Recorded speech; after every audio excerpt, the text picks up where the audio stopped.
Welcome back to another episode of the Control Your Experience podcast. I'm your host, the namesake, Alan Epps, inviting you to continue controlling your experience in your life and on this here podcast. A lot happened this past week. Seems like there's no shortage of that going on in 2020. It is currently Sunday, 11 p.m. I told myself I was going to do this yesterday. Got hung up with a friend in need. Yeah, man.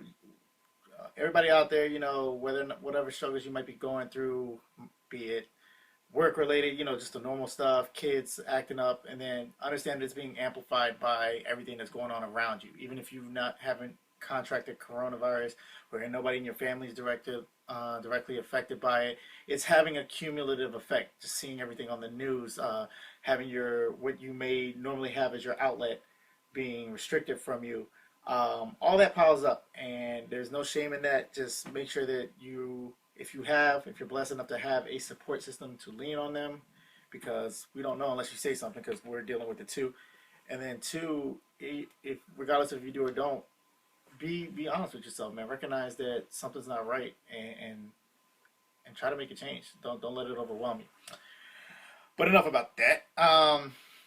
So I watched my Cowboys today, and aside from the utter tragedy of making those New York midgets look relevant in football, let alone the division, we lost our field general, Dak Prescott, to what looked to be a horrific leg injury. It looked reminiscent of Alex Smith and his ankle injury.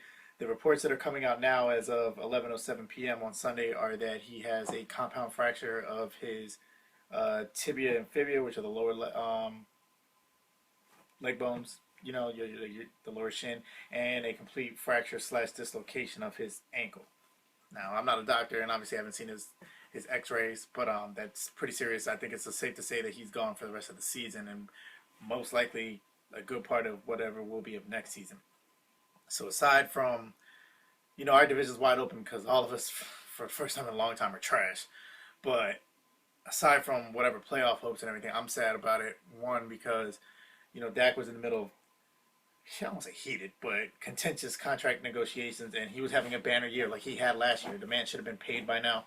I've got to deal with idiots both on the Cowboys side and these groups, and just people, oh, he's not worth it. And you guys did the same shit to fucking Tony Romo. Like, the same shit. Tony Romo literally owns every notable passing record in Dallas Cowboys franchise history. And let's put that into perspective, okay?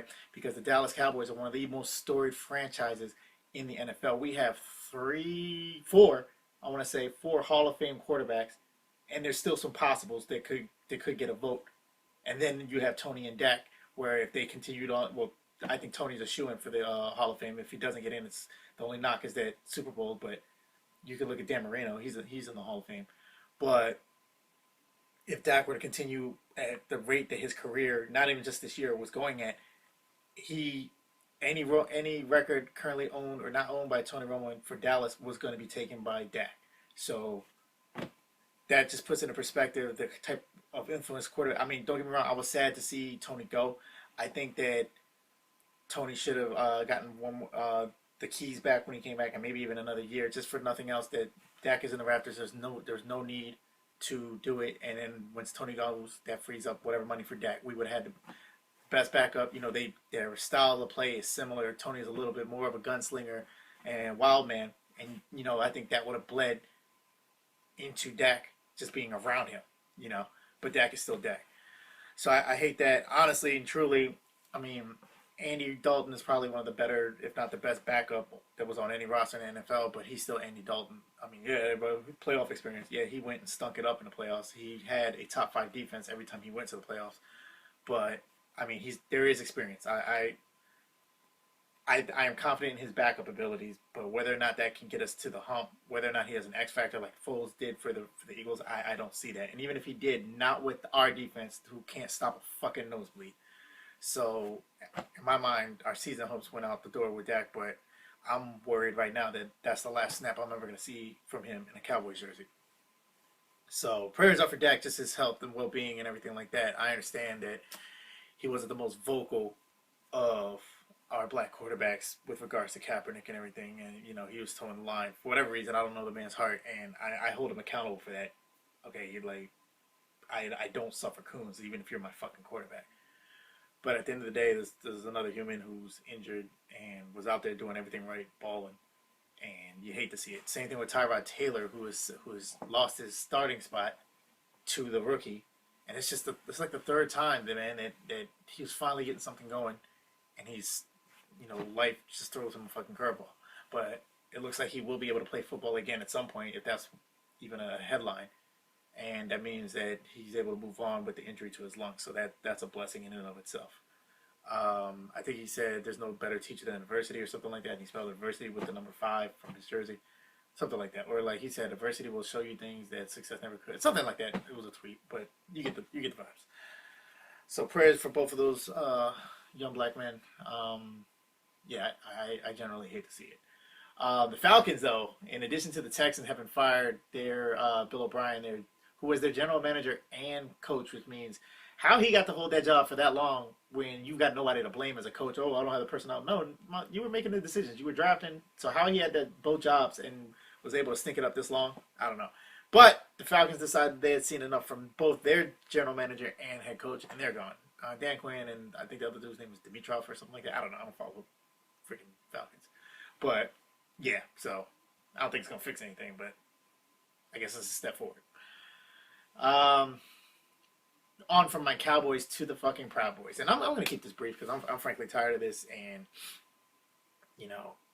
there's nothing much really to be said about those fucking beta-ass bitches other than the fact that they watched too much Gangs of New York, especially the owner. But there's this debate among some of you that you're entertaining people who say the Proud Boys aren't a white supremacist racist organization, and then they prop up these same 3 brown people as, see, they're not. And then they got that, I think it's some black pastor or minister, a female minister, who said, the Proud Boys saved me from this, that, and the third. Now, fuck them, okay? And if you want proof that they are white supremacists, you have to look no further than their founder, Mr. Gavin McInnes. For those of you who don't know about Gavin McInnes, he is an immigrant to Canada. So he's a Canadian citizen. Let that marinate for a second. Canadian. All right? I'm not going to get on my Umar shit, repeating shit. From Scotland. From white land to white land, basically, okay? And he has initially established a footprint in America because I believe he was on the founding board or one of the shot callers for the Vice Network. For those of you who don't know, the Vice Network is like they are super liberal just because of the topics, but I find when I was watching them, they're very objective. I mean, they clearly have a liberal bias, but they are the first to identify it and separate it. And they take you into subjects. It's almost like real TV, but a lot of it was centered around just abstract or niche cultures and subcultures. Like, a lot of it was about weed. I think Action Bronson had a cooking show on Vice. Jesus and Miro were on there until their unceremonious departure because, from what I understand, Vice wasn't trying to pay them what they were owed, so fuck them. But as a channel, I appreciated their paperwork. I mean, not their paperwork, their programming. It was a welcome change of pace to the normal droll bullshit that was on TV. So I was surprised to learn that Gavin McInnes was even a part of Vice. Because who the fuck is this dude? If you look at him, he's just this wannabe. Well, I mean, he is a hipster, but hipsters in themselves are wannabes. Just with the weird facial hair, and when he explains, you can go on YouTube and just type in Gavin McInnes, and he'll explain what the Proud Boys are. Oh, we will murder you. We'll beat you up. Like, that's a man who ain't busting fucking great. I'll beat your motherfucking ass. I ain't been within 6 feet of you. I can tell by the way I will fuck you up. If any of y'all, know him, you can tell him I said it. But anyway, the fact of the matter is they are white supremacists because this white man is able to cross an ocean and then cross a country border into America and be relevant, number one. And number two, to call for upheaval in a political process that you are not vested in. But do the people, your followers, give a shit? Your American followers? No, because all they see is white man says, let's fuck some shit up with the other whites. Let's do it. If that ain't the call to whiteness and white supremacy, what is? What is? Because you got black people in this country who can't get taken seriously by the mainstream Americans. And this white man, this white European, Canadian dude came here, made himself into a millionaire, started up this wannabe group, and is literally going around advocating violence and hitting people and facing 0 charges. 0. And the main people who flock to him are other whites. I wonder why. Just like, and I'll get into it later with Michelle Obama getting in Donald Trump's ass. Oh, what? Name one policy that Donald Trump has enacted that is racist. You'll hear a black Trump supporter say, you'll be like, does it not bother you that literally every documented white supremacist racist group in this country embraces one candidate?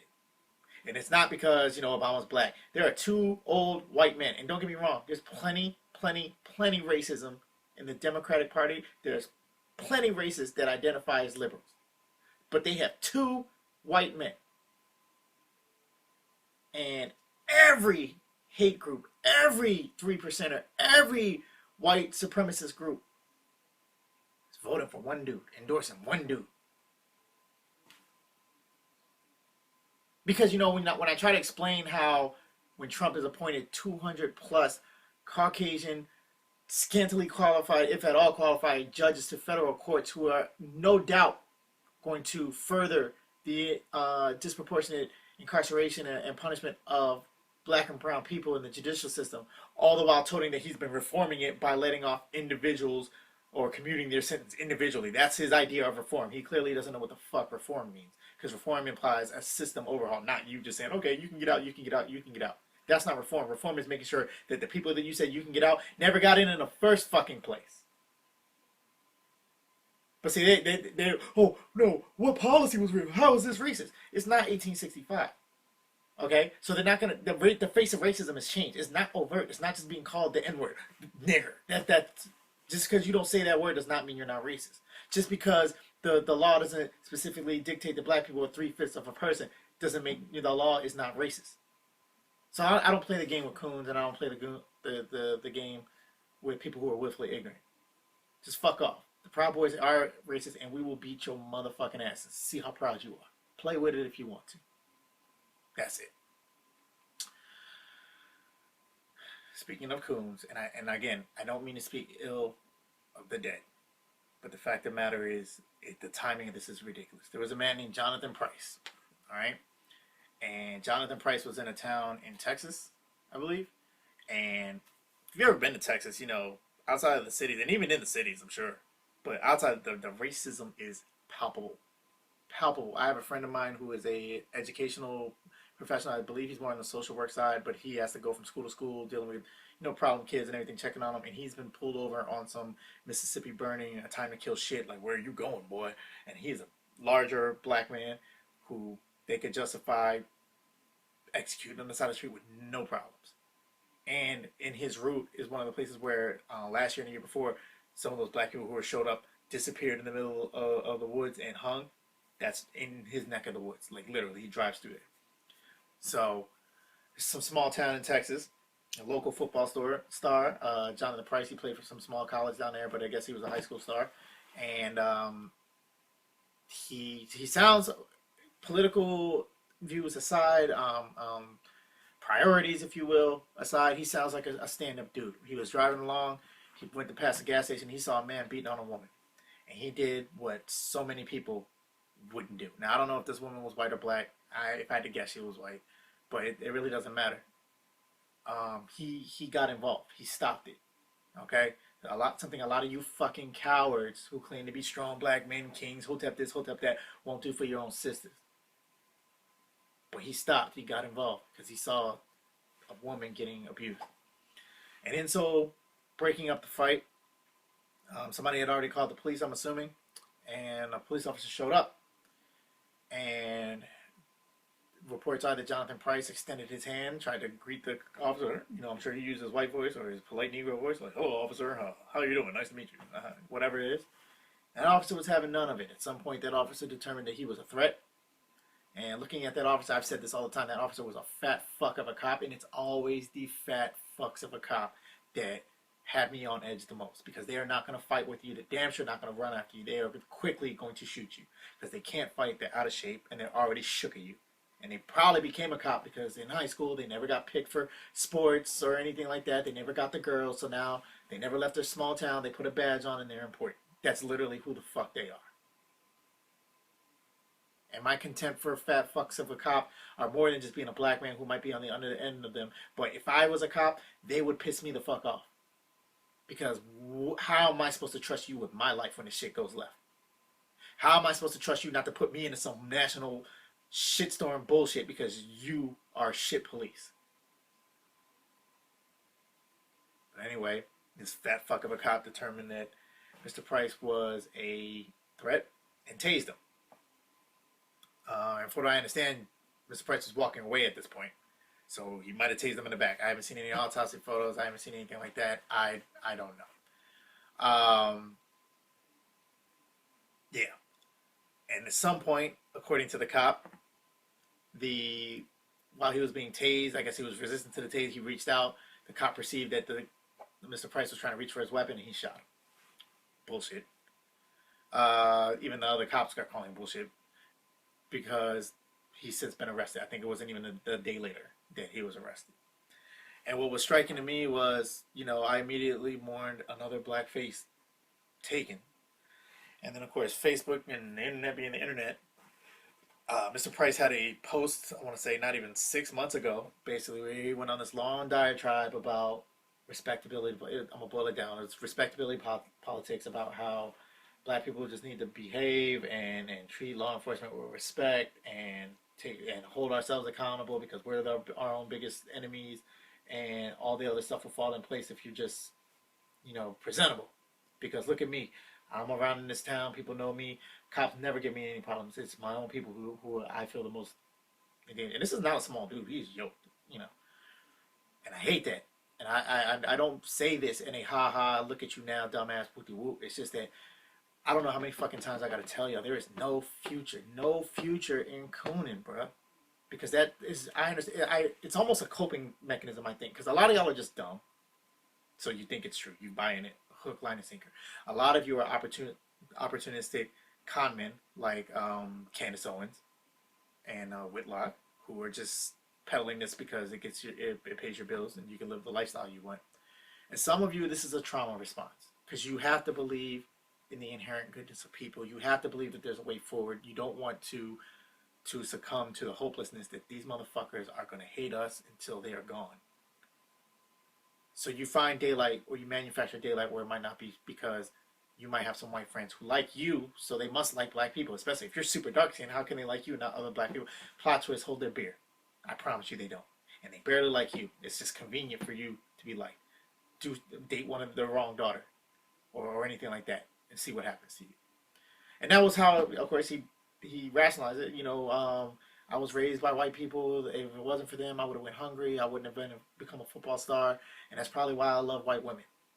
Now, I don't have a problem with him dating fucking whatever white women. He said I think his exact quote was, "I'm addicted to white peach emoji." Whatever. I don't care. My only problem with him mentioning white women is because this whole diatribe of a post started about respectability politics and about, how to minimize negative interactions with police.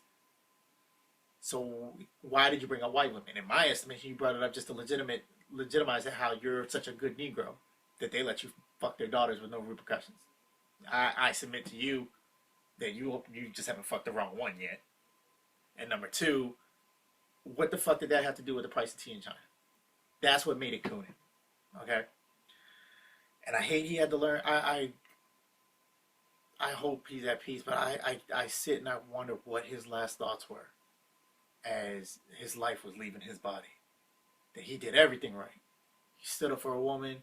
He greeted the police officer. He was kind. He walked away. He didn't brutalize this dude that he probably could have beat the shit out of. And there he is bleeding out on the sidewalk. I hate it. I hate it. I don't feel sorry for someone who would actively, in my estimation, and this is wood because I don't know the man from a can of paint, sell out his own.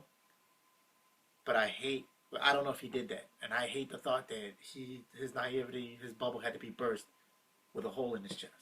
That pains me. But for the rest of you niggas who are actively selling us down Schitt's Creek, you ain't no friend of mine, you ain't no kin of mine. What makes you think I won't run up on you with the 9? And yes, I was making slow speech because I needed to get to my... Why didn't it work? Oh. See, I be fucking up. There it is. I should put them on the same thing so I don't have to keep switching back and forth. But anyway, thank you 50 Cent for those lyrics. Please don't sue me. I know you're a petty ass would if you ever heard it. Yeah, man. There's no future in that shit, man. Like we are all we got. All right? And the most striking thing about all this is I want to say the later that day or the next day, the town who evidently did love him. He was right. He was popular. The white people, it was the foster mom or the people who helped raise him, white family, were just like, we couldn't imagine this happening to him. To anybody who knows him knows he's an angel, this, that, the third. And to their credit, they used their white privilege to make sure that a cop is going to face justice. He was fired and arrested within 24 hours. Which says to me that you fucking get it, white people. That this is what happens when All Lives Matters pulls up and actually does the job. If All Lives Matters, you will be with us. Instead of attacking Black Lives Matter. So now that you know what responsible use of your fucking privilege is for a black body, do it again and do it all the time. It's really not that fucking hard. So I'm glad that he's going to get justice, at least it looks like it. But again, just like black elitism is a problem, we shouldn't have to be the best amongst us to even warrant the consideration of justice. It's really, really that fucking simple.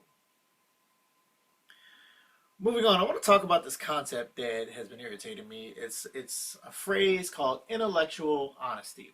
And before I get into why it irritates me, because that doesn't sound too problematic, let's just break down so we have a common understanding, at least what I feel intellectual honesty is. Intellectual, the first word, just means thinking, of educated, you assume, not necessarily, because you don't have to be educated to think, as we can clearly see, but at least you are getting away from necessarily bias. You're getting into an existential thought process, meaning you're pondering why things are the way they are, how things are the way they are, who, what, when, where, why, all that. And you're willing to have a conversation with other people who are posing ideas that you may be either indifferent to or in contrast to, but you're hearing them out. That's intellectual discourse. And honesty means you're keeping it a buck. You're recognizing your own bias. You're supporting yourself with facts and not with what you think and everything like this, but shoulda, woulda, coulda. So I have no problem with intellectual honesty. In fact, I feel like that's all I am, because I am my own worst critic. I'm not saying I'm immune to biases, but I will even say what my biases are. I find that this term only gets brought up to me because I think it's the default setting of how we are all supposed to interact with each other. When I get to arguing with people who defend the Democratic base. And the main one who does it is this dude named J.R. Moulton. Shout out J.R. from Facebook. And again, I'm not speaking contempt because I actually respect J.R. We've had our numerous arguments. And at first, in which if you go by my personal feelings and the like count, which is not necessarily a good poll because it's on my page, but even when I get into it on his page, I tend to duff him on the likes and the comments. But anyway, the point is, he would always, when I'm getting to a point or I'm asked a question that he doesn't have a straight up answer to, it gets abstract and everything, I can't even absorb the point that he was saying, because he goes, if you're not being intellectually honest. No, cut this shit out. Because I feel like that works against morons, which 90% of Trump's base is. But you're not talking to one of them. And then just like when conservatives get mad at me when I refute their bullshit, and they, you're just a liberal. I'm not a liberal. I'm the last person. I will tell you not to vote for Biden. I'm not voting for Biden. And then you take off that's all I get blocked. In fact, I got blocked because I was arguing with this fine-ass black woman who drank the Trump Kool-Aid trying to be the next Candace Owens, but her hair actually looks good. She fine as shit, too. Sad. But the funny thing was, she started editing my comments. So I dug in her ass. She didn't answer it. I dug in one of her supporters' ass. And then there was another dude who, I'm not even going to say I beat him, because I don't look to beat people, but I think that he was at least acknowledging my arguments regardless of whether or not he agreed with them or not. And she didn't like that shit, because the whole tone of what he was saying changed from no to, okay, well, what about this? Okay, well, I can see that. And she didn't like that shit at all. So what did she do? She started deleting my most damning points, the ones that were scoring points with the other guy. I never would have known because she had unfriended me. And you don't get notifications. And I don't really check. My Facebook blows up. I get notifications out there. So I never would have noticed this. The only reason I know she did it is because she then came back later and liked every comment against me. And it gives you a notification of such and such, the owner of the page, like the thread. So I go back and I'm like, wait, where's my point where I said this and that and that? And I realized. So I called her out. I said, hey, you notice that this point is gone, this point is gone, this point is gone? You ask yourself who's being intellectually honest. Because she didn't like the fact that I was making point. So rather than being smart and blocking me, she deleted this so that everybody that comes after would read and it would seem like you shut me up or anything like that. But she wouldn't leave the points I left up there. And notice I didn't even tell you once to vote for Biden because I'm not a liberal. So she can't even say I'm just a liberal idiot who's a slave to the Democrat Party. So what did she do? She deleted my comments. And then that was up for 3 minutes and she blocked me. So I say all that to say this. I got to arguing with this other dude who evidently is some sort of poli-sci major from some renowned school. I think it was Georgia. I don't know. Point is, it's his area of study is political science. And he started talking to me, going off of, oh, you third-party vote. He's one of those people who blames the third-party voters for Hillary losing. Never mind, the numbers clearly show that they did not shift the percentage in a meaningful way that caused Trump's victory. What happened was there were so many registered Democrats who did not come to vote at all. But never mind that 30 to 40% base that did come in. Let's argue on the 10 to 12% of people who voted for the third party. Get the fuck out of here. Get the entire fuck out of here. But of course, he tried to do, the typical dog west. If you're being intellectually honest, that you guys are the reason people like you telling us not to vote this, that, the third. And he just couldn't answer the simple questions. I was like, how long until, okay, we rally behind Biden? How long until we stop holding him accountable? Since you don't want to hold him accountable with holding your vote back, how are we going to make him be progressive? How has that worked out for us for the last 60, 70, 80 years?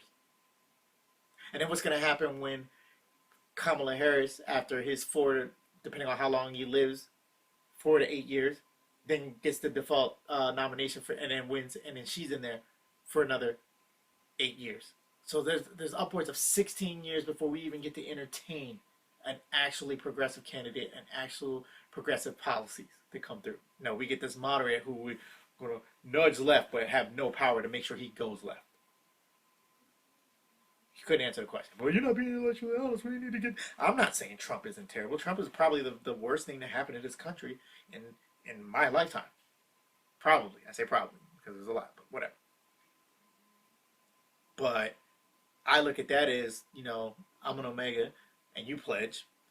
We pledged America. We're pledging Trump right now. We're halfway through line. You want to drop line now for something that seems, or you want to snitch the Nationals because it seems easier, but you're never going to get the respect from the rest of and by the way, Omega doesn't pledge or anything. Just, we're a non-hazing organization. Yeah. But, where was I going with this? And then we're going to go to what we perceive as comfort and normalcy, but in actuality, has America changed?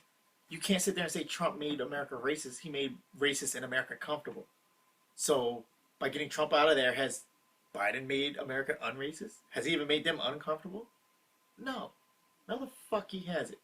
And we're going to go right back to this false sense of security of all the progress we made until the next Trump appears in 10, 20, 30, 40 years, or however long it takes as white people get more and more desperate. But he couldn't answer those questions. He said I wasn't being intellectually honest. And I'm like, first of all, motherfucker, how dare you? He said, oh, this is my field of study. Okay, you studied politics. So I will even defer because there's very few things that I claim expertise in. Okay? The operation of nuclear missiles. I'm an expert in that. Auto damage. If somebody crashes your car, I can tell you I'm an expert in that. All right?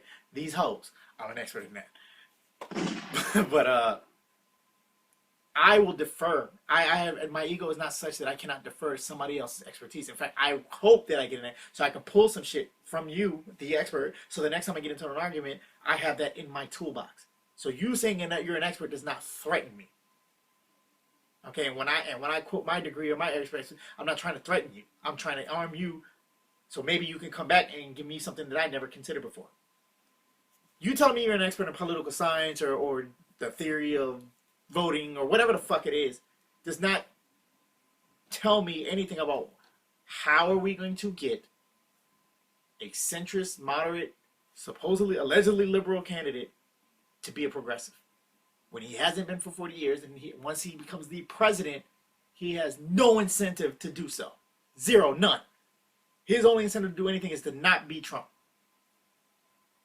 How? You couldn't even fucking answer that. And then he goes, well, you look at the face of the Democratic Party is changing and more black faces. And he mentioned the squad. I'm like, that's funny to you that you mentioned the squad, because AOC herself said this is the only country in the world where her and the other members of the squad would be in the same party as somebody like Biden. Because he's liberal in name only. He is a moderate, and he is often, and people like him, the establishment, have been in the way of progressive policies. That's in the party themselves. They said we have no other avenue. That's just why I pray that Bernie Sanders' lasting legacy is that he forms a legitimate progressive third party before he dies. I can only hope. We need somebody of his stature, his political clout, his footprint to instantly legitimize a progressive party so that it doesn't become the left's version of the Tea Party or the Libertarian Party. He couldn't answer the question, but I'm not being an election analyst. Fuck you. Fucking mouth breather. Alright, so off the political shit for now. Evidently, all last week, after the podcast, there were reports that Torey Lamez was out there gallivanting all over New York, in Brownsville of all places. For what I understand, Brownsville is not nice. It's the hoodiest of hoods in Brooklyn, and he was just outside, like in the club, and then shooting videos. Nobody robbed him, nobody pulled up on him, nobody slapped him. I mean, y'all taking rappers' chains for less than that. Never mind the fact that he shot the main female rapper on the scene, fine as thick as she is, he shot her, but y'all niggas ain't gonna press him. Alright, whatever. But where the typical hood niggas fell short, just like they fell short with Zimmerman, the justice system finally decided to get their head out of their ass, and they have charged Tory Lanez specifically with the injury to Megan Thee Stallion. I believe the official charge, there were 3 charges. One of them was discharging a firearm in city limits, unlawful possession of the firearm because he's a Canadian national. I'm not sure if the gun was unregistered or not, but even if it was, it wasn't his gun. He wasn't legally allowed to carry. And then 2, with the assault on Megan Thee Stallion with a semi-automatic weapon. So he has now been charged. So all you stupid ashy motherfuckers, the lotion is on aisle 4 because all y'all were claiming, well, if you think if he shot her, he would have been charged by now. You motherfuckers swear you fucking paralegals, and he was already charged. So he already had a court date. So there was no deadline until the hearing for him to be charged with anything else. They reserved the right to file more charges, but just because he hadn't been charged doesn't mean he wasn't. You stupid motherfuckers. Now look at it. And you know what? They're fucking quiet as fuck. Quiet as fuck on my post. And then, thanks to the homie Alexis, she coined the term shoot me's to upgrade from the pick me's. So here, henceforth, any bitches, women, ladies, whatever you want to be called, that are, you don't get mad. You don't get to get mad at me calling you bitches if you stand up for fucking Tory Lanez. Any of you bitches that have been, doing the same shit that bitches did for R. Kelly, for Tory Lanez, oh, he innocent, is being framed, la la la. You are no longer called pick me's. You are now shoot me's. Because before you were just willing to talk out of your neck just for some dude to think you were a cool ass bitch and maybe wife you. Now you're willing to take a bullet for it. So we salute you. We salute you. You're a rare breed. You silly bitches. But yeah, I look forward to, fuck his career. Like, you motherfuckers are still gonna buy his music just like you buy R. Kelly shit. But I hope he sees serious time behind this shit. And an example is made out of his ass. Fucking Daystar. Fuck out of here. And other entertainment news, Eddie Van Halen, famed rock legend, rock god, guitarist, passed away from cancer, throat cancer, at the age of 65. And we had some other musical deaths this week. I didn't write them down. Let me look while I'm doing it. But yeah, I'm not a big hard rock fan, but if you are just not a hater, basically, or somebody who can recognize greatness in somebody's craft, even if it's not your cup of tea, the type of music it is. Like, I became a Linkin Park fan because Chester Bennington had one of the purest voices out of a male vocalist I've ever heard in my life. And, you know, initially that emo scream music wasn't my shit, but I fucks with LP and their growth. You know, their first 2.5 albums were my favorite, but and a lot of their later stuff doesn't really appeal to people, but that's growth in an artist, and that really hurt me when he died. So to see a legend, an icon, somebody who's just, you know, changed the way guitars were played, past, it's typical 2020. Bill Withers also died. No, that was back in March. He's a black dude. Let me look them up. I should have done that before. I do apologize. I'll find them later because this searching thing is not going to do it. And it's pissing me off because it's one of those songs that, you know, our parents grew up with. It's a black ass song, but we'll get to it. Trump is refusing contact tracing, and again, I can tell you why he's refusing contact tracing, because for those of you who don't know what contact tracing is, it's where it's an attempt to trace back to patient zero, or to the main drivers of a local outbreak.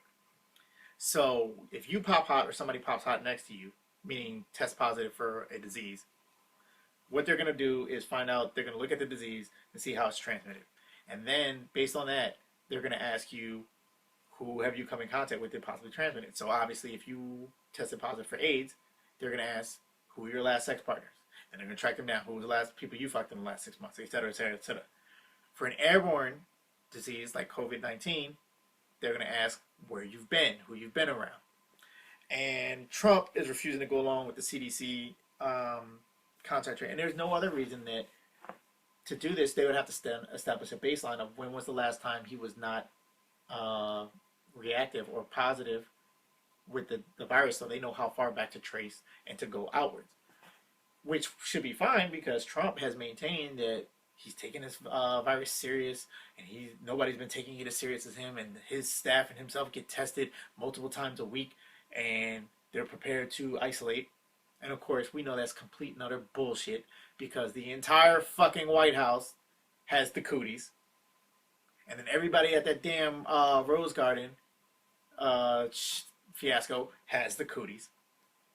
And that's why he's not complying with contact tracing, because it's going to come out that he hasn't been getting tested, like he's been lying to. And this will just be the biggest, the third largest bombshell in the last week and a half of major lies that he have been outed.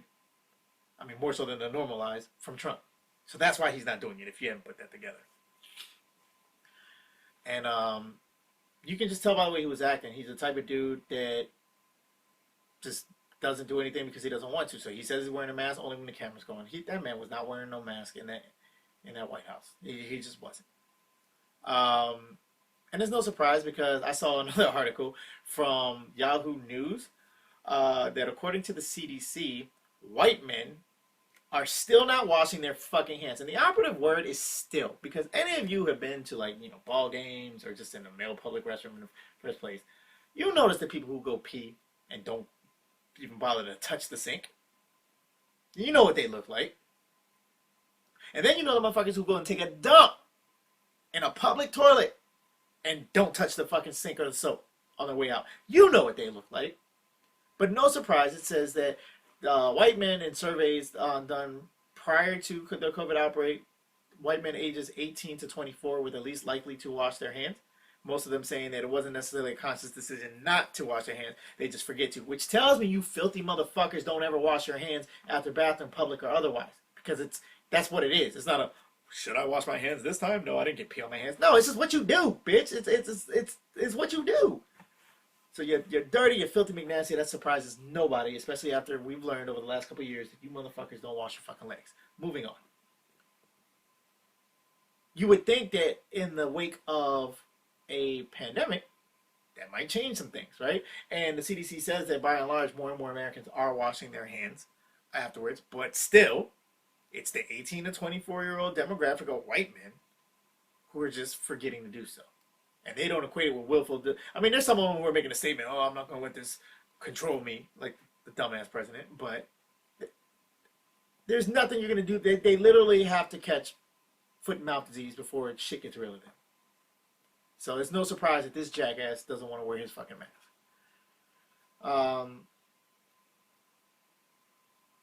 And you know, the Democrats have let Michelle Obama take the high road to the foot in his ass and basically call him for what he is, calling him a racist, or in so many words, saying that he has.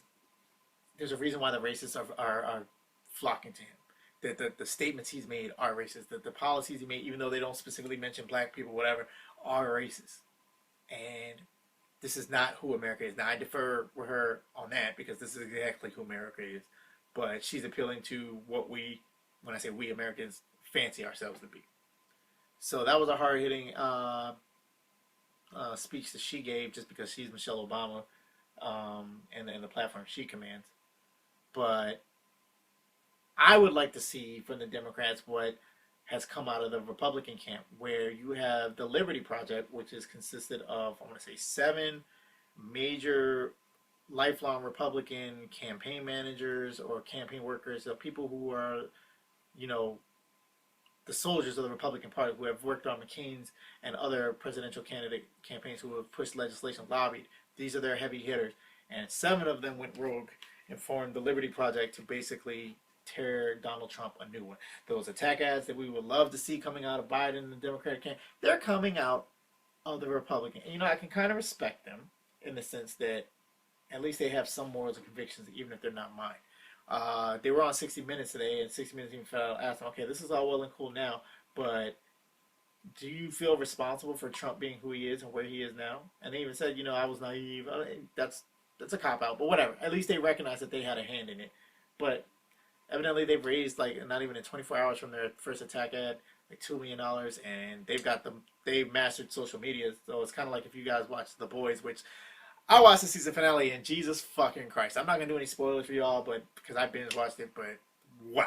That show's going to be good and good for a long time. Plot, motherfucking twist, and at the same time, it's exactly how that shit will go today. But they're getting into Twitter wars with Trump, getting under his skin. He's getting mad, and clearly getting mad, letting them troll him to sleep, and they're getting it done. And I even if it can't come straight from Biden, where the fuck is this equivalent in the Democratic Party? And that's why Trump is here in the first place, because they just think that they're going to coast with this moral and intellectual superiority, but people hear exactly what I hear when people either dumber than me or nowhere near smarter than me to make me heed their intellectual superiority talk about intellectual honesty. That you guys think you're so much better than me, so even if you might have my best interest at heart, fuck you. That's a significant part of Trump's base. That's where the deplorables comment came back to bite Hillary in the ass. But at the same time, we need like a third party who can go rogue. Just like, you know, we've all seen the movies where you get special forces operators who are out of the military and they get a black assignment where they get caught or whatever. You know, we're going to deny all knowledge. You know, like that shit that happened in, I want to say Colombia or Venezuela a couple of years ago. It just kind of quietly went away. But, yeah, we need a squad like that. When I say we, because I'm not a fucking Democrat, but the people who aren't the Trump tards need a squad like that. You would think it would come out of the Democratic camp to do what Joe Biden can't or won't, to tear this motherfucker a new way. And we had to wait and rely on it to come from the Republican Party, who has since been, you know, the rest of the Republican establishment is disavowing them, and they've even said, we're never going to work in the Republican camp again. They're never going to let us back in, but you know what, fuck that. This is more important. I respect niggas like that. So, salute to them, the Liberty Project. And if for nothing else, it's fucking entertaining. It was hilarious. And allegedly they're moving the polls. Like between that happening and then prior to the vice presidential debate, CNN pulled a 16-point poll out of their ass, which again, I don't know where the fuck they're getting it shit. And it's nationwide polls. As J.R. Moten, the dude I mentioned earlier, likes to point out, you need to pay attention to the battleground states and where they're polling, because that's what's going to happen. Trump lost the popular vote, but he won the electoral vote by 77,000 votes spread over 3 battleground states. So that's narrow, but it's a win. But who fucking knows, man? I don't care. Like, I definitely want Biden to lose, but at the same time, you can't ignore the at least momentary benefit of Biden winning. Vote your conscience. I'm not sitting here campaigning for Trump. I just need y'all to understand that Biden, the left wing and right wing are the same bird. Biden, yeah, will stop us looking like assholes to the rest of the world, but nothing has changed, and nothing will change as long as we let them off the fucking hook. So if you can't come up with an answer on how you're going to make him be progressive and work for the black vote and everyone after him, what's worse? Making them, paving the way for a progressive candidate in, 2024? I don't know. Do what you got. Just make sure you get involved. You don't get a right to bitch either way if you don't get involved. I've taken off on November 3rd, so I know everybody can't, but do what you got to do to vote. Take a chair with you, one of those folding chairs. You might be there a long time. I saw a meme on Facebook, women cockblocking, which, women are haters. They rarely ever have friends, but I don't think I could have conceptualized that this shit was happening. The meme, I saw two different ones. One of them was saying that, ladies, tell your worst cockblocking story, and one of them was like, yeah, so I was talking to this guy, and the girl that I was with liked him, and she wasn't paying him any attention, or the other guys weren't paying her any attention. So she walks up, and while I'm mid-comment, I was like, hey, didn't you have an abortion? And I was like, bitch, what? Jesus Christ. Yo, and it was in that moment that I was, like, once again glad that I was a male, because we fight, and that's an ass whooping that's going to happen right there. Like, no, what? I don't understand that one, But, and then there were just other stories under that thread. Like, one girl said that she had just gotten, like, broken up with her man, who they were engaged for a while, and they'd been done for like a year. And then they went on a girls' trip, and there was a guy there that her girlfriend was feeling, but the dude was feeling her, and they had been chopping it up. And then the girlfriend just came up while they were talking and was like, so, how's the engagement? Oh, aren't you engaged or some shit like that? And she was, but I'm fucking him. And then the girl responded quick on her feet, but I'm fucking him tonight. From what I understand, she did smash him. Shout out to her. Following through on her word. And then, of course, the guy's eyes were like white as sauces. But I just didn't realize that bitches, don't get me wrong, dudes will hate, but it's kind of like a dirty Mac, sly thing, because anything overt, you don't get beat the fuck up. It's just, this is, what? It's not even about her no more. It's you disrespecting me. But I just can't deal with the women shit, the games. I was just like, holy shit, how you gonna bring up this girl's abortion? Wow. Women are a different kind of disrespectful.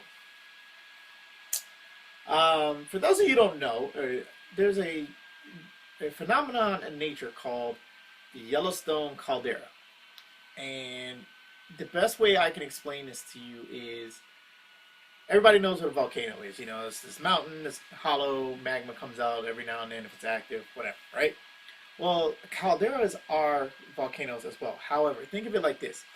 If a zit on your face represents a volcano, and then it's ready to blow when you get the whitehead, okay?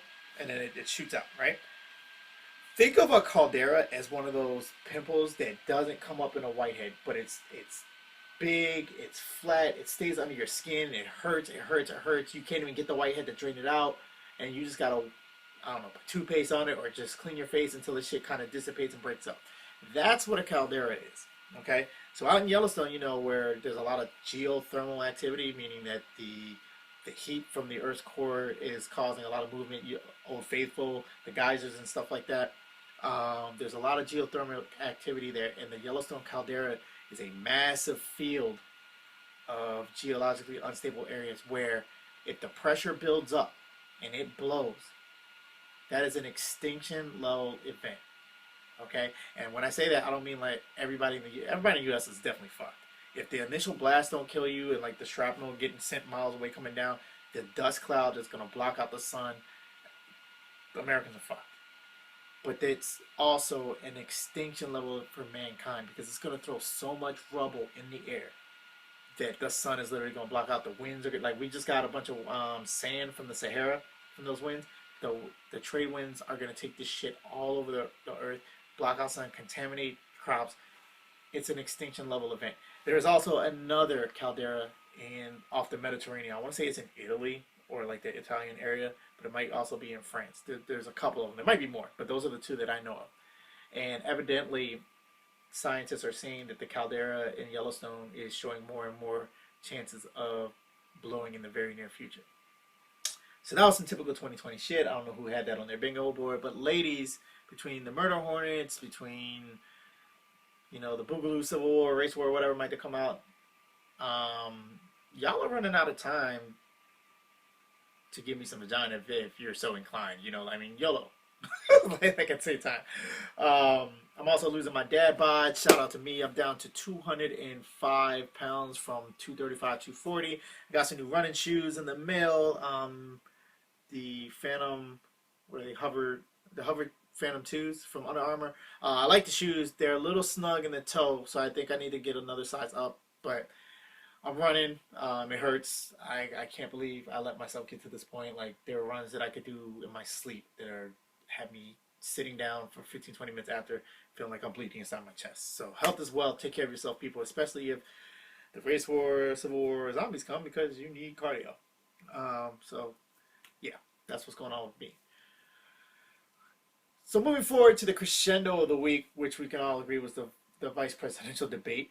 I'm not going to go down every issue because you guys watched it. At least it was an actual debate versus just a toddler shouting match. But I scored it in a landslide victory just on straight debate, not on whether or not I agree with the issues and the answers and everything. On straight debate, like even if I didn't agree with her a lot of her points, Kamala Harris decisively and handily won that debate. If for no other reason than Mike Pence not only refused to answer questions, but then he would go back, he would get a new question and go back and answer the question previously that he didn't answer. So that in itself, you lose points. Just if this was one of those scored debates like the Great Debaters or Harvard Debate Team, whatever, you would lose off of that. Just, I don't care what you said, honestly. And then number two, the fact that he was disrespectful to the moderator, you would lose points for that shit, and disrespectful to his opponent. There were plenty of times, I think, like, if I had to score it by, what I was doing was scoring it by the question. There was possible for both of them to get a point on the question, and if one just, you know, if you answered the question directly and it was compelling, even if I didn't agree with it, both of you made your point, I would give both of them a point. I would take a point away if they were disrespectful or if they went over their time or ignored the moderator, and then I wouldn't award a point at all if they didn't answer the fucking question. And don't get me wrong, Kamala ducked a bunch of questions too, but Mike, I think I counted 3 or 4 questions that Kamala did not answer directly. Even if it was a weak answer, she just did not answer it directly. Mike was up into like 8 or 9. And then the 3 points that I wanted to give him, he lost from a minimum. I could have taken way more, but a minimum 3 times where he either shouted or silenced the moderator, talked over and interrupted Kamala during her, or Kamala, during her answer, or just flat out, you know, went over his time, like not even by a little bit. So it was a lot to a little. Anybody watching that fight, I mean that debate, without their head in their ass, could clearly see that she won that. And from what I understand, and this again, this is CNN polls, so I don't put too much stock in them. But what I do put stock in, they admitted that the people that were mostly CNN viewers, mostly debate watchers, and it was like 36% Democrat, 32% Republican, and the rest independent or undecided voters. So there was a slight edge on, it was in thirds, but a slight edge towards the Democrats. So it was no surprise to see it was like 63 to 32% say that Kamala Harris won the debate. No surprise, because look who you're polling. Liberals who watch CNN. However, the one poll that kind of did resonate with me was saying that of those same people, before they were asked what was their opinion of Kamala Harris, or Kamala, is it Kamala? It's Kamala Harris. And they had X amount. Afterwards, those same people were asked again, and their opinion rose 16 points. So I put some fidelity in that because that's a controlled group, and they raised. They already had a positive appearance, and then they said that it went up. And a lot of those were from the other 66% of people who were not aligned with Democrats. So that in itself says that she scored some points, most likely with people who still might not vote for her, but now might even entertain it, and they were historically Republican and didn't like her before. So that means something to me. But again, all this isn't going to mean shit until the election is over. But yeah, the debate was, at least it was a debate. both of them pissed me off several times when they just wouldn't answer the Roe versus Wade question. Both of them wouldn't answer what would happen for, I think it was climate change or something in their own state. No, yeah, Roe v. Wade in their own states. I expected Jesus Man to duck it because it is what it is. He did some mental gymnastics around the climate change question because he said climate change is a thing, but then wouldn't get into it because, again, his base is evangelical and they're all rapture this, that's what's going to bring us about. And he wouldn't admit that climate change is going to take us out well before. Because, yeah, Jesus. So, I don't know. I don't understand how anybody watching that is undecided. Not necessarily was one to the Democrat side, but those mouth breathers that they find to panel to say, oh, undecided voters, what did you think of this debate? I don't know what debate they were watching. It just goes to show you that Ohio has entirely too much say in the rest of the nation, and people out here be eating paint chips as a child and then expect us to take them seriously as adults. But of course, the fly. I'd be remiss if I didn't mention the fucking fly landing on Pence's head there, and the memes. Oh my god! I've seen the Twitter where they were like talking about Fly Sean made it, and then his fly family at home watching. Check him out, he on TV. And then he was like, Takesha, your baby daddy on TV when it's a fly. Y'all niggas, they should have gave you niggas internet. Don't change though. Don't ever change. Yeah, just insane. What's crazy to me though is that I promise you, had that fly landed on Kamala or anybody else that wasn't Pence and was a Democrat or liberal, Pence's evangelical base would have been like, oh, flies are attracted to the satanic decay, and Beelzebub is the Lord of the Flies and the Prince of Hell, and this is God giving us a sign. Yeah. The fly landed on the dude who's talking all that shit, and he landed right when he was trying to deny the racial injustice in his fucking country. If that fly had never had timing before, Jesus Christ. And, of course, his eye looking like Red Skull underneath, all infected and shit. And I don't think they've announced if he's had COVID, but he clearly has that shit. Either that or he's been hitting that Bogota Bouillon, that Columbia Bam Bam. Who knows? But one of the things that should have been taken away was that Kamala Harris was a masterful debater. Whether or not you agreed with the substance of her arguments, the way she maneuvered and navigated that debate stage was masterful.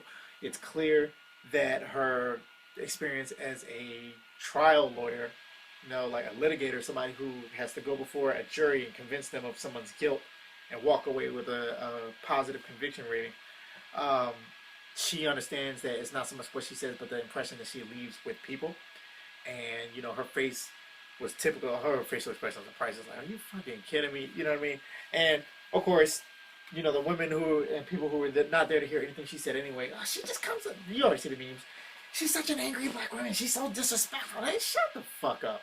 You just look for it. And you said the same shit to Michelle Obama, who was never in the public eye unless you jammed a mic in her face. So, get the fuck out. You just didn't like the fact that she was calling your mans on his shit. So, of course, you go back to the same tired trope of black women being angry and mean and cold. And here's the thing, though. She had to navigate that because there were plenty of times where Pence left him wide open and she could have threw an uppercut, but she didn't because she knew you could see the wheels in her head moving, that she didn't want to be left with that. It was low hanging fruit and it was bait to be cast a certain way. And then two, the way that he kept trying to Pence, unlike Trump, was like, oh, shut up, Joe, let me finish.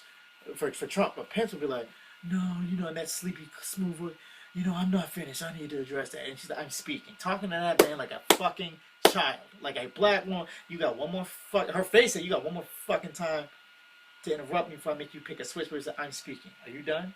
Yeah, we all know that tone. We all know that fucking tone. And how massive, and her didn't raise her voice, it was calm. But the mental gymnastics that women in general just have to deal with when entitled white men, want to talk over them. And then to be black and not even be afforded the liberty that is given to Karen to wild out and demand a manager and scream. No, you can't do that when you're black. I think on the Boys, if you haven't seen this is a spoiler, a semi-spoiler, so your ears in 3, 2, 1. Giancarlo Esposito's character, Mr. Big Brother Almighty himself, masterful actor, Gustavo Fring. He's in the Boys as like the CEO of Vought or whatever, and he's having a conversation, and he goes, I can't just lash out like some crazed lunatic, entitled lunatic in a rage. I'm paraphrasing. I don't know if I'm fucking it up. In a rage, that's a white man's luxury. And bars, goddammit, bars. Like, it's insane how that just registered that white men, white women are allowed to wild the fuck out. They're allowed to march in the street with tiki torches. They're allowed to tear up cities when their sports team loses. But black people can't do that, especially the black woman, because she's already told that she's angry before she even opens her fucking mouth. So, for nothing else, I've been critical of Kamala all the time, and I'm going to continue to be, because her record's a record. But I also give roses and praise where they are. That was just a masterful display, and I was proud of her in that moment. It not as a Democrat, as a liberal, it's just as a fellow black person understanding what she was going through. And that's saying you don't have to be running for vice president. You don't have to be a prosecutor. You don't have to be a senator. You just have to be black and professional. A black woman and professional to deal with that shit every fucking day. So salute to her and all my other sisters that are dealing with that shit daily. There was an attempted kidnapping, if you will, of the Wisconsin governor, who, if you recall, when there was a vote. Oh no, there was a protest out there from white people upset that that they had to wear masks, and the Wisconsin governor was basically telling people to wear masks, and they were like, open the state up, and they were getting upset. So, and then she's of Jewish descent. No, it's not Wisconsin, it's Michigan. I'm sorry, it's Michigan's governor. And she's of Jewish descent, and of course people were taking swastika signs. Miss Gretchen Whitmer is her name, Governor Whitmer. And so that was a couple months ago. And then now a bunch of idiots, a bunch of white domestic right-wing terrorist idiots, who are being called militia because we don't call white people terrorists in this country, were infiltrated by the FBI because they were shown to have been hatching a plot to kidnap and most likely kill Ms. Whitmer.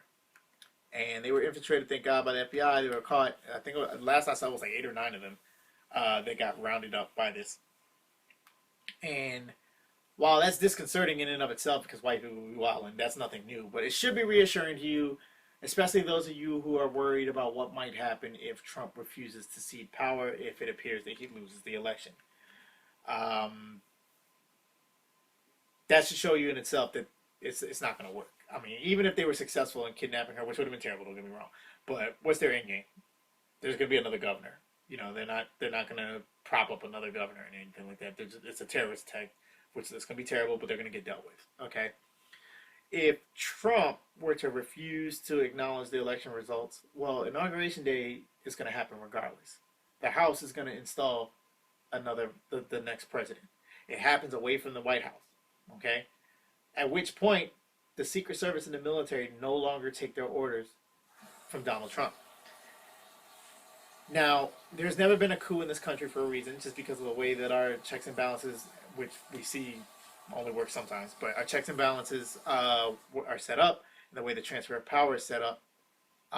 We haven't had a coup for a reason, whereas many other major nations have had plenty of coups in the time that we have been a country. Not to say it couldn't happen, ever, but if it were to happen, certain situations, certain conditions would have to be in place for it to be ripe, if you will, for fertile ground for a coup. You would need a charismatic leader, which, okay, regardless of if you think he is or not, Donald Trump fits that mold, because he's got a lot of people who follow him for no other reason than he's Donald Trump. A charismatic leader who has support in the military. Now, there are plenty of military members who are going to vote for Trump in November. There are plenty of military members who are Republican who are going to vote in November.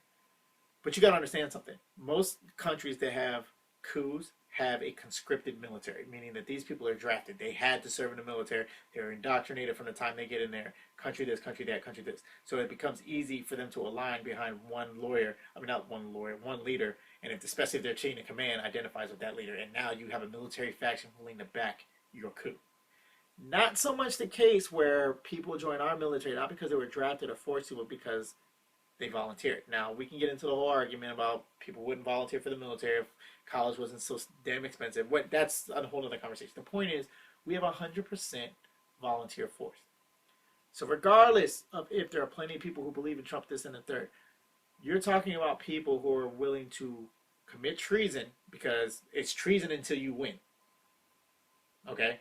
So that's what it is, committing treason, to seize military assets, because those of you who have never been in the military, you don't just have a gun on you all the time. If you're a fighter jet, you don't have the keys on your key ring where you can just run out to your fighter jet all the time and just take off whenever you want. You're talking about whole units would have to defect to back Trump. And I don't see him having that kind of juice in the military. Number two, even if you are naive to think he does, how many generals have called this man a fucking moron? The generals have more juice in the military than Trump. Okay, so I don't see that happening. And then let's say it does. Okay, let's say rogue Air Force unit, military unit, whatever, or one of these militia groups who's got a bunch of retired Navy SEALs, Delta operators who are fed up with the government and they want to storm the White House. So first of all, they're not getting in there. Okay, you need to understand, I want you on your free time to Google map the White House and go to the landscape view and look how much ground to actually get to the White House and how many places that the president could fall back to if he didn't want to leave D.C. And then understand that in 5 minutes, either by rail or by air, the president could be out of D.C. in a heartbeat in less than 5 minutes. You're not storming it in 5 minutes. I don't care how many people you have. Because, and if you don't believe me, we've heard these stories about people who get medals of honor or whatever in Iraq and Afghanistan where they're out manning some far-off forward operating base. It's not really a full-on base. It's just an outpost where they're supposed to monitor the enemy, and then they get descended upon by hundreds of Taliban, and it's only 5 or 6 of them. Those 5, 6, 7, 8, maybe even 10, 15 men are able to hold a mountaintop, a hilltop, because they have the high ground, but a bare-bones installation for X amount of hours until help can arrive. And that happens routinely. Now you have the White House, which has built-in fortifications, which has staffed at more than 15 people with guns willing to defend the president. And then that's just assuming they just have rifles. Who knows what other kind of armory they got in there with RPGs, with turrets and shit like that, that fire miniguns. Yeah, I don't know because I'm not, and even if I did to be classified, I wouldn't be able to tell you. But understand that there's a reason why nobody storms the White House, and it's not out of respect. And then, nobody since the British in 1812. Nobody storms the White House, and it's not out of respect, okay? And even beyond then, what is your end game? The White House is just a house. Yes, his office is there, the Oval Office is there, he makes decisions in there, but our government is not tethered to the White House. It's wherever the president is. If he's no longer the president, him staying in the White House and not leaving is not going to do it until he gets removed. The Secret Service ain't about to jump in between the active duty military to get him the fuck out of there.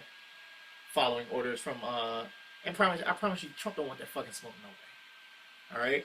Alright? The only way I see this even remotely happening is if at the Capitol during the inauguration, the Boogaloo Boys or whatever do a mass hit, they blow up the stage, they kill everybody over there, the House Speaker, so then we gotta go down the line of succession to the designated survivor who wasn't there in the first fucking place. Who's also the president, who's gonna say, Trump, get the fuck out.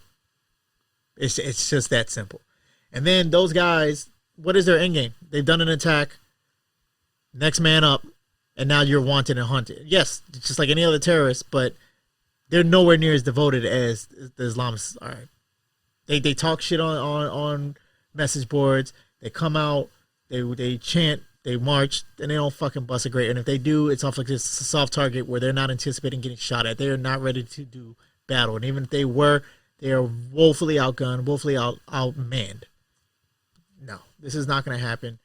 The conditions are not right for it. I'm not saying that there won't be violence after Election Day. I'm not saying that people won't get hurt or killed or otherwise. I'm not saying that there won't be more plots on elected officials like this one. But you should be somewhat reassured in that these idiots got caught. And even if the next ones don't get caught, they're not retired SEALs in Delta Force, because you know where they go?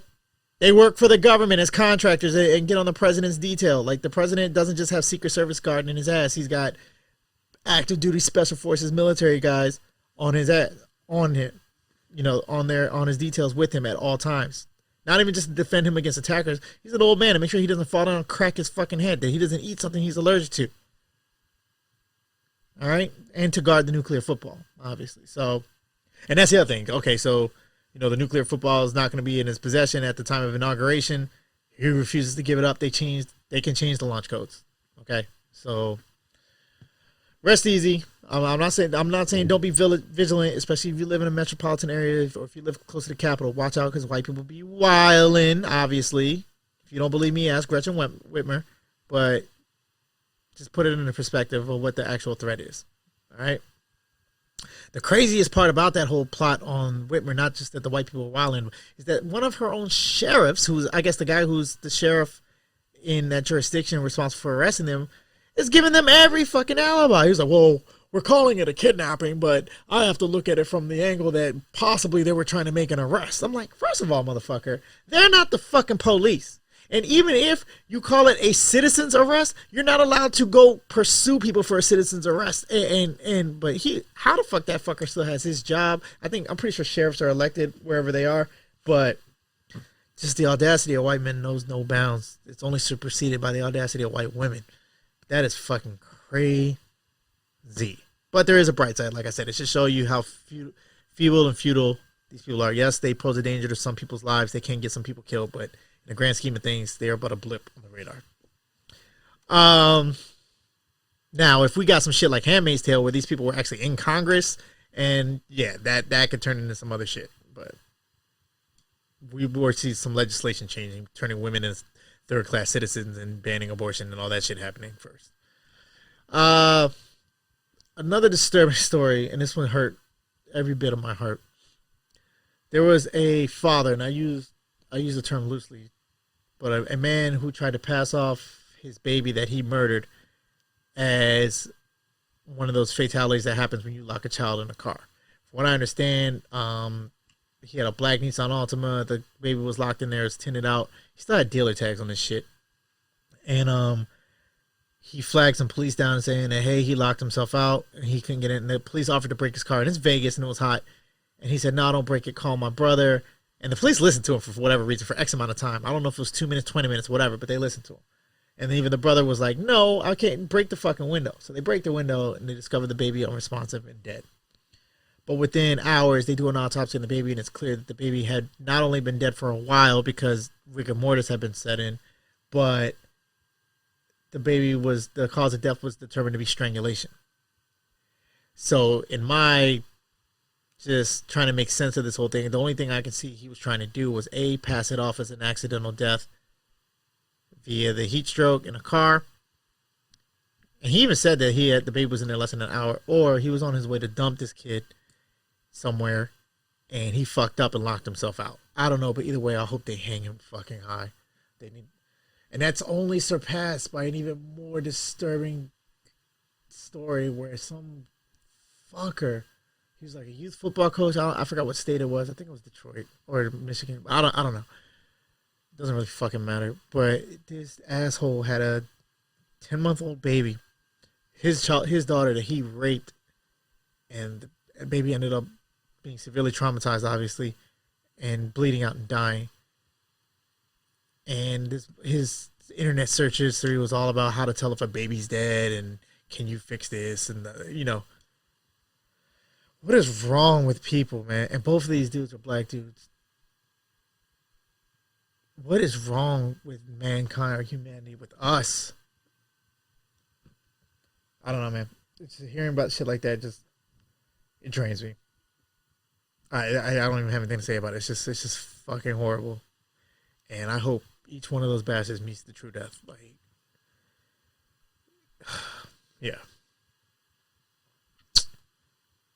And another type of problematic asshat of a black man, Daniel Cameron, is doing his best shuck and jive impersonation. So just to catch you guys up, like I told you last time, one of the grand jurors sued to have the the grand jury proceedings released so that it could be shown that they were not presented with the option to bring charges against the police for the actual murder of Breonna Taylor. At which point, Daniel Cameron said that he would comply with the judge's order, and then he objected. He filed a motion to object to it because he claims that it would compromise the secrecy of grand jury proceedings. And he did release the audio transcripts, and the crazy part about the audio transcripts is that you only hear about evidence and stuff like that. What you don't hear are any of the DA's statements of what he's directing, what he's seeking from the grand jury. And the reason behind that is, and this, you can't tell me he didn't know that he was going to do this from jump, because what he's saying is not considered evidence, what he's asking for. And then he's hiding behind, oh, well, I told them what constitutes murder or anything, and then I moved on. If they wanted to bring charges against the cops, they could have added. They were well within their right to add it, which they are. But that is being met with ridiculous outcry by several other legal minds, other prosecutors, because they know that the grand jury is not well versed enough in the law to even know or just assume that they have the ability to bring charges that were not specifically sought by the fucking prosecutor. This worm knew what the fuck he was doing, and I pray to God that everything comes out so that we can. If I could glass this nigga, I would. I wouldn't know where to aim. He has no upper lip, so I guess I'm going for one of his chins. But this is the depths that these fucking coons will do to aid in their own oppression, because they don't see it. They're one of the good ones. And again, I can't get over how he invoked her name at the RNC and then acted like he went to go get justice for her. Fuck him the long way. And of course, around the same time during this week, the SWAT body cam was coming out. And that's the real reason why he didn't do this, because we're finding out that at the time of the raid, you know, they plan all these operations. How well they plan is a whole nother conversation, but you have to coordinate with SWAT. SWAT is a separate entity. They're police, but you have to go ask them to come in. And if you're the guy, if you're a SWAT team leader, and you got to lead your guys into harm's way, the first thing you're asking for is blueprints. What's the plan? Who's my objective? Where are they going to get? Are they armed? You're asking all those questions. And even the SWAT guy said that this is a bullshit raid for whatever reason. It might have been a tactical raid. They didn't get the support that they needed from the air. They didn't, cut off phone lines, whatever it may have been. Or they didn't see the value in it for the potential gain to put his men in risk. Whatever it may be, the SWAT guys objected for the plan before they even got to Breonna Taylor's house. And then when they were there, they saw how many rounds that the officers had fired randomly.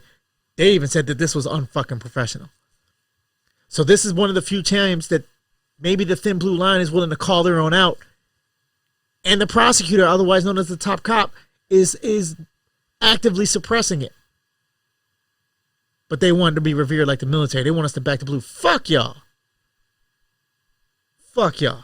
I haven't watched the video. I said I was going to watch it. I forgot to do it before I got on here. But I'm going to watch it after this. I do it only to be a vessel. I'm able to compartmentalize this stuff. I don't say I'm numb to it. I do find myself getting numb to it sometimes, but I'm able to compartmentalize this stuff, and so that you guys, because it is a trigger warning, because when I didn't watch it, the first thing I noticed was this was in the house, and one of them is pointing back, and evidently it can be heard on the tape that somebody says she's done. So she's been shot. I don't know if it comes in before that. You hear the shots or anything like that, but it's a trigger warning. You might even see her body, because they love parading us as trophies. So protect your energy, protect your well-being, and continue the fight. Say her name, Breonna Taylor, and all the others. We demand justice. It's that fucking simple.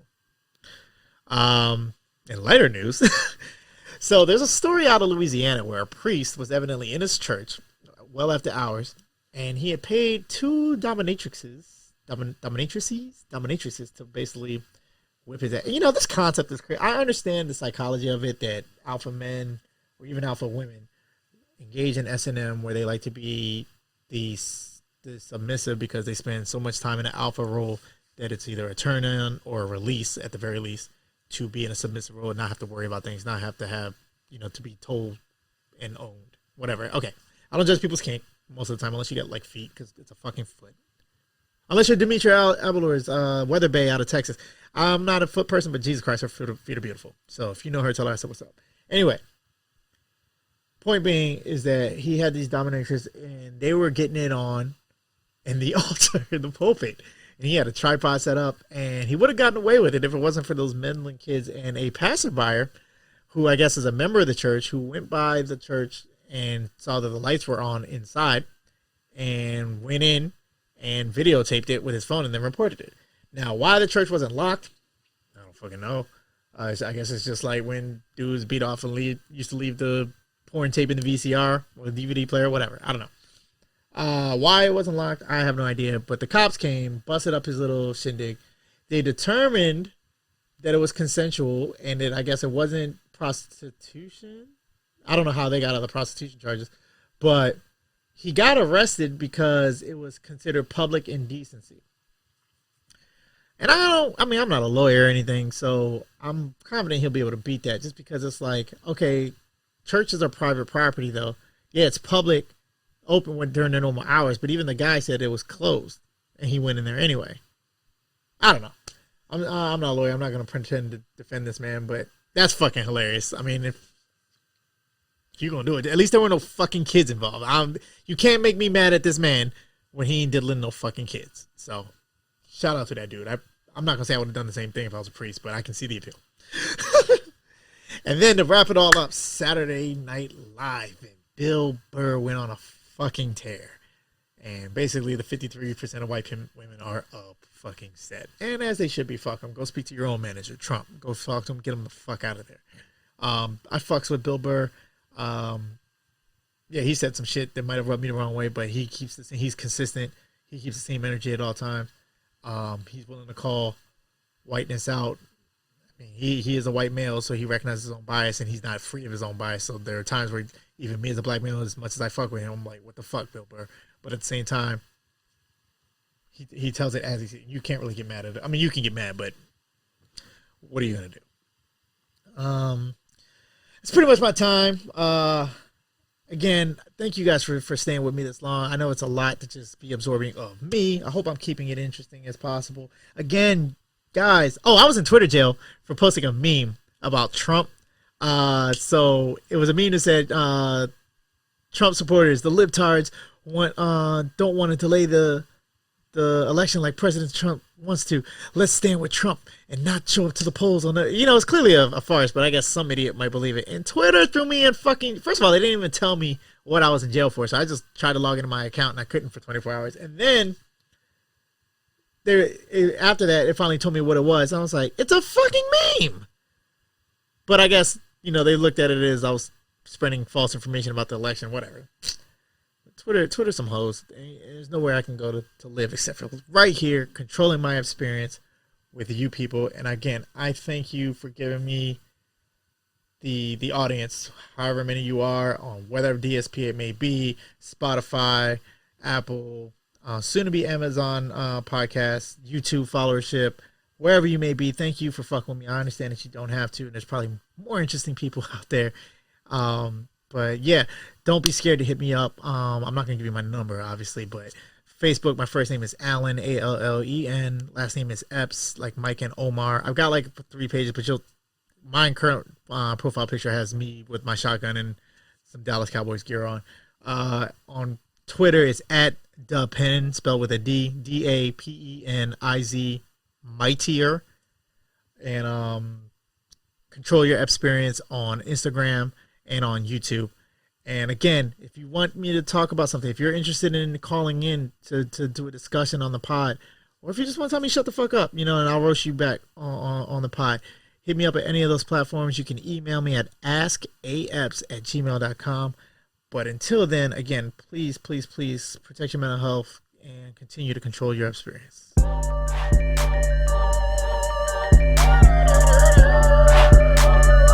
I'm gonna give y'all niggas a hot 16 one of these days. It won't be today,